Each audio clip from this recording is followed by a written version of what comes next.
दो दोस्त, एक कहानी। यह कहानी है मीरा और रिया की, जो एक छोटे से गांव में रहती थी। उनकी दोस्ती की शुरुआत बचपन में ही हो गई थी, जब वे पहली बार गांव के बगीचे में मिली थी। एक छोटे से गांव में जहां हरियाली और शांति का साम्राज्य था, वहां ये दोनों सहेलियां अपने बचपन के सुनहरे दिन बिताती थीं। गांव की गलियों में खेलना, नदी के किनारे दौड़ना और पेड़ों की छांव में कहानियां सुनना, ये सब उनके रोजमर्रा के काम थे। दो प्यारी सहेलियां रहती थीं।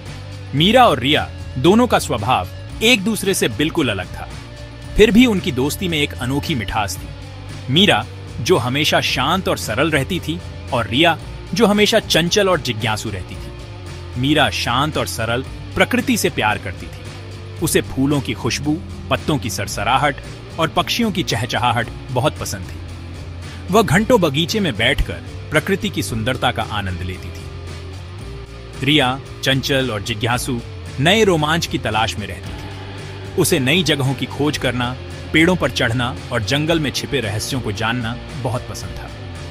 उसकी आंखों में हमेशा एक चमक रहती थी, जो उसके उत्साह को दर्शाती थी। दोनों सहेलियां एक दूसरे से बिल्कुल अलग थीं, फिर भी उनकी दोस्ती बहुत गहरी थी। वे एक दूसरे के बिना अधूरी थी। मीरा की शांति रिया की चंचलता को संतुलित करती थी, और रिया का उत्साह मीरा में नई जान फूंक देता था।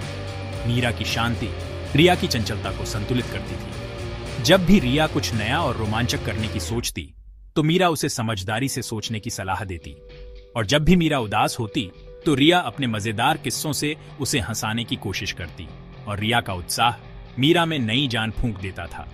रिया के साथ रहते हुए मीरा ने भी कई नई चीजें सीखी। उसने सीखा कि जीवन में कभी कभी चंचलता और जिज्ञासा भी जरूरी होती है। इस तरह दोनों सहेलियां एक दूसरे को प्रेरित करती रहीं, और उनकी दोस्ती और भी मजबूत होती गई। मीरा और रिया का बचपन एक साथ हंसी खुशी बीत रहा था। वे हर दिन साथ खेलते, कहानियां बांटते और एक दूसरे के सपनों को सजाते। कभी कभी उनकी अलग अलग आदतों के कारण उनके बीच छोटी मोटी नोकझोंक हो जाती थी, लेकिन जल्द ही वे अपनी गलतियों को भूलकर एक दूसरे से गले मिल लेते। एक दिन गांव में एक अजीब सी अफवाह फैली। गांव के पास वाले जंगल को लोग जादुई जंगल कहने लगे। कहा जाता था कि इस जंगल में जादुई फूल खिलते हैं, जो हर इच्छा पूरी कर सकते हैं। रिया इस अफवाह को सुनकर बहुत उत्साहित हो गई।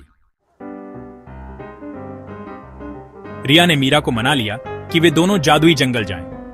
रिया हमेशा से ही रोमांच की तलाश में रहती थी, और उसे इस जंगल के बारे में बहुत कुछ सुनने को मिला था।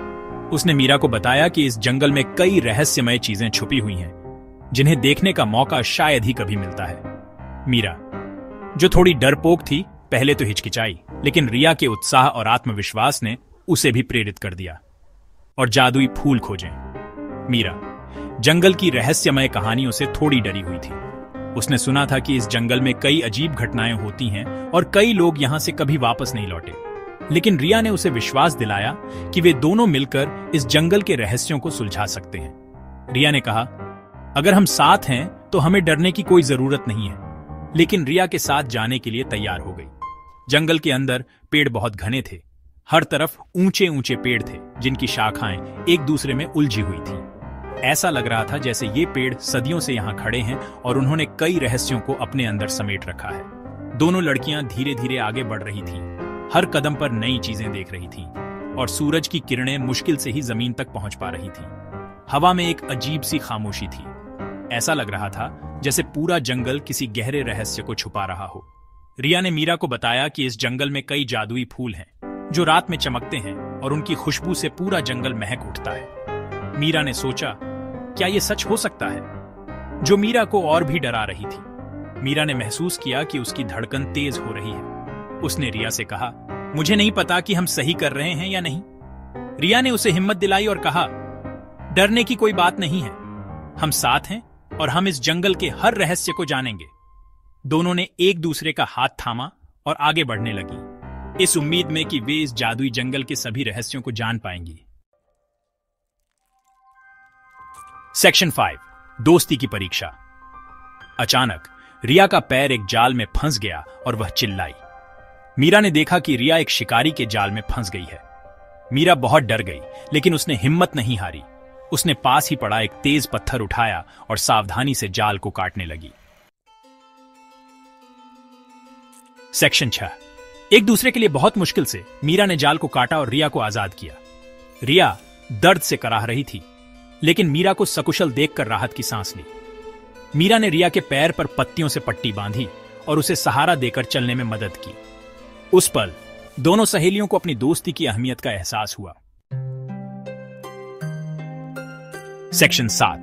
सच्ची दोस्ती की चमक। जंगल से बाहर निकलते समय उन्हें कोई फूल नहीं मिला, लेकिन उन्हें कुछ और मिल गया, सच्ची दोस्ती की चमक। मीरा और रिया ने एक लंबी यात्रा की थी, एक ऐसी यात्रा जो उन्हें जादुई फूल की खोज में ले गई थी। लेकिन इस यात्रा के दौरान उन्होंने एक दूसरे के साथ बिताए हर पल को संजोया। वे हंसी मजाक करते, कहानियां साझा करते और एक दूसरे की मदद करते रहे। उन्होंने महसूस किया कि जादुई फूल से भी कीमती होता है एक सच्चा दोस्त। इस एहसास ने उनके दिलों को भर दिया और उन्हें यह समझ में आया कि असली जादू उनके बीच की दोस्ती में ही है। वे दोनों एक दूसरे के बिना अधूरे थे और यह दोस्ती ही थी जो उन्हें पूरा करती थी। मीरा और रिया ने फैसला किया कि वे अब कभी भी एक दूसरे का साथ नहीं छोड़ेंगी। उन्होंने एक दूसरे से वादा किया कि चाहे कुछ भी हो जाए, वे हमेशा एक दूसरे के साथ खड़ी रहेंगी। यह वादा उनके लिए किसी भी जादुई फूल से अधिक महत्वपूर्ण था। वे हमेशा एक दूसरे के लिए रहेंगी, चाहे कुछ भी हो जाए। इस वादे ने उनकी दोस्ती को और भी मजबूत बना दिया। वे जानते थे कि जीवन में कई चुनौतियां आएंगी, लेकिन वे एक दूसरे का साथ कभी नहीं छोड़ेंगे। इस तरह मीरा और रिया ने अपनी दोस्ती की चमक को हमेशा के लिए संजो लिया। सेक्शन 8। जादुई जंगल से वापसी। जंगल से लौटकर वे दोनों बदल चुकी थी। रिया ने समझ लिया था कि सच्ची खुशी रोमांच से ज्यादा कीमती होती है। मीरा ने भी अपनी झिझक को पीछे छोड़ दिया था और वह रिया के साथ नए रोमांच के लिए तैयार थी। उनकी दोस्ती पहले से भी मजबूत हो चुकी थी। सेक्शन 9। दोस्ती का अनमोल तोहफा। मीरा और रिया की कहानी हमें याद दिलाती है कि सच्ची दोस्ती जिंदगी का सबसे अनमोल तोहफा है। यह हमें मुश्किल समय में हिम्मत देती है और खुशियों को दोगुना कर देती है। इसलिए हमें अपनी दोस्ती को हमेशा संजो कर रखना चाहिए और अपने दोस्तों को यह एहसास दिलाते रहना चाहिए कि वे हमारे लिए कितने खास हैं।